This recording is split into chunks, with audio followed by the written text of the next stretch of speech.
ইচ্ছাকৃতভাবে একজন মানসিক প্রেশারের মধ্যে রয়েছে, সে কাজ পারছে না, সে অফলাইনে সমস্ত কাজ শেষ করে ফেলেছে, অনলাইন কাজে সে অভ্যস্ত নন, তিনি পার্শ্ব শিক্ষিকা, তিনি বিডিও অফিসে বলছেন, তার সুপারভাইজারকে বলছেন, বারবার রিপিটেডলি বলছেন, তারপরও তাকে হেল্প করা হলো না, তাকে অন্য জায়গায় লোক পাঠানো হলো কিন্তু তাকে হেল্প করা হলো না।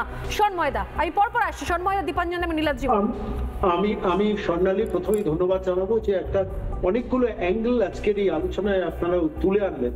প্রথম কথা হচ্ছে একজন প্যারা টিচারের জীবনে অন্ধকার নেমে আসা আজকের দিনে যে কারণেই মৃত্যু হয়ে থাকুক অত্যন্ত দুঃখজনক, কিন্তু এই প্যারা টিচাররা গত 15 বছর 20 বছর চাকরি করার পর এরা যে সর্বনিম্ন মাইনে পান সারা ভারতবর্ষের ইতিহাস।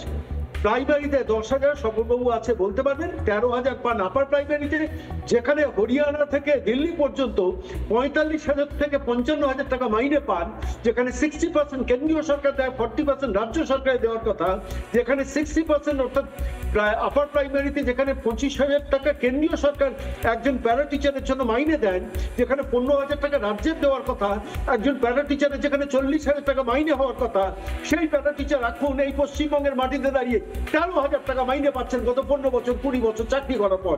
2011 ক্ষমতায় আসার আগে 2010 সালে এই প্যারা টিচারদের একটা মিটিং ছিল ধর্মতলায়, সে ভিডিওটা ভাইরাল হয়েছিল, যেখানে বলেছেন কেউ খাবে না, আমি হতে দেব না, আমাদের ক্ষমতায় আসতে দিন। আজকে ক্ষমতায় আসার পর আজকে একজন প্যারা টিচারকে এইটা একটা দিক আলোচনা হওয়া উচিত। আরেকটা জায়গা আমি স্বর্ণালী আপনাকে পয়েন্ট আউট করাচ্ছি, যে প্যারা টিচার এনগেজ হয়েছেন আপনারা ইনভেস্টিগেশন করে দেখুন যে সেখানে স্থায়ী কোনো কর্মচারী, প্যারা টিচারদের তো পরে গ্রেডে আসার কথা, স্থায়ী কোনো কর্মচারীকে না দিয়ে প্যারা টিচারকে ঢোকানো হয়েছিল এই প্রেশারটা যাতে তার উপর ক্রিয়েট করা যায়। আমি একটা ছোট্ট রেফারেন্স দিয়ে শেষ করব।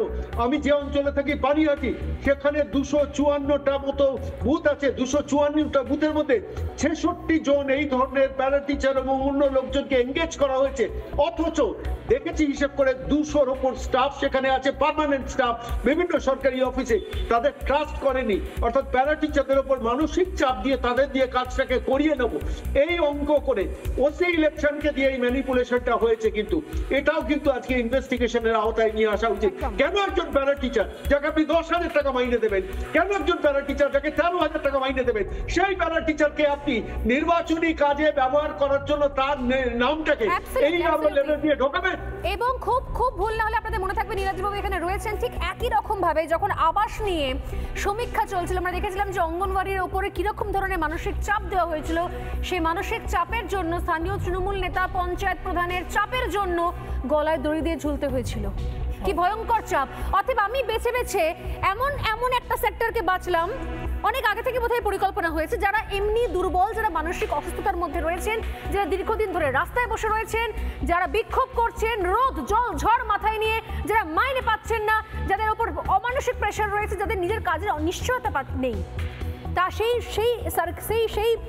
শ্রেণীটাকে বেছে নেওয়া হলো, তাদের উপর আরও প্রেশার দেওয়া হলো, তাদের পাশ থেকে সমস্ত হেল্পিং হ্যান্ড সরিয়ে দেওয়া হলো। এবার রাজ্য সরকার ভাববে যে এবার কি হবে, এবার তো এসআইআর বন্ধ হবে, কারণ এমন সিচুয়েশন ক্রিয়েট করে দিই। নানা ধরনের কন্টেন্ট দেখার জন্য লাইক করুন, শেয়ার করুন আমাদের ফেসবুক পেজ, সাবস্ক্রাইব করুন আমাদের ইউটিউব চ্যানেল, পাশাপাশি অন্যান্য ব্রেকিং নিউজের জন্য অবশ্যই চোখ রাখুন রিপাবলিক বাংলায়।